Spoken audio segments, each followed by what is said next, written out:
నుంచి అక్రమ వలసదారుల గెంటివేత మొదలైంది. ఫస్ట్ లిస్ట్ లో 205 మందిని ఇండియాకి పంపించేస్తోంది ట్రంప్ సర్కార్. అమెరికాలో మొత్తం ఎంతమంది భారతీయులు అక్రమంగా ఉంటున్నారు, వాళ్ళందరినీ పంపించడానికి ఎంత ఖర్చు అవుతుంది, వీళ్ళని వెనక్కి పంపిస్తున్న ఖర్చు చివరికి మన దేశం నెత్తనే పడుతుందా?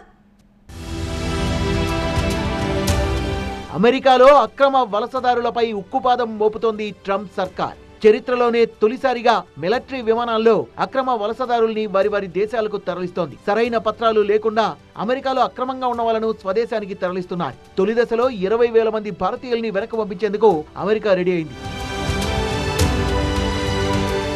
అమెరికాలో 7,25,000 మంది భారతీయులు అక్రమంగా ఉంటున్నట్టు గుర్తించారు. అమెరికాలో మన వాళ్ళు 3వ అతిపెద్ద ఇల్లీగల్ ఇమిగ్రెంట్ సమూహంగా ఉన్నారు. వీళ్లతో పాటు అమెరికాలో శరణు కోరే శరణార్థులకు కూడా ఈ గెంటివేతల కార్యక్రమం నుంచి మినహాయింపు ఇవ్వడం లేదు.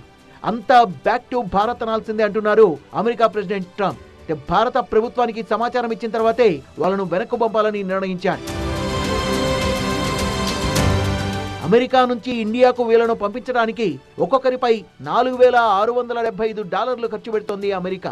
మన కరెన్సీలో 4,06,000 రూపాయలు ఖర్చు అవుతుంది. ఈ లెక్కన ఫస్ట్ లిస్ట్ లో ఉన్న 20,000 మందికి ఎంత ఖర్చు అవుతుంది?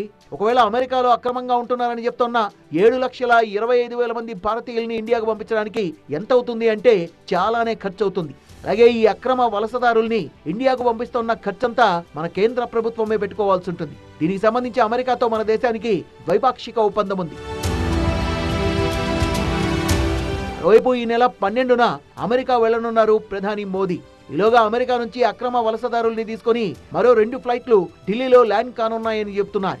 అక్రమ వలసదారులందరికీ దశల వారీగా చెక్అవుట్ తప్పదంటున్నారు. అమెరికాతో సత్సంబంధాలు కోరుకుంటున్న నేపథ్యంలో ఎన్ఆర్ఐల్లో ఎవరైనా అక్రమ వలసదారులుంటే వాళ్ళను వెనక్కు పంపడానికి ఇబ్బంది లేదని, అలాంటి చర్యలకు మద్దతిస్తామని భారత విదేశాంగ మంత్రి జయశంకర్ ఇప్పటికే ప్రకటించారు. ట్రంప్ ప్రమాణ స్వీకారానికి హాజరైన టైంలోనే ఆయన క్లారిటీ ఇచ్చారు.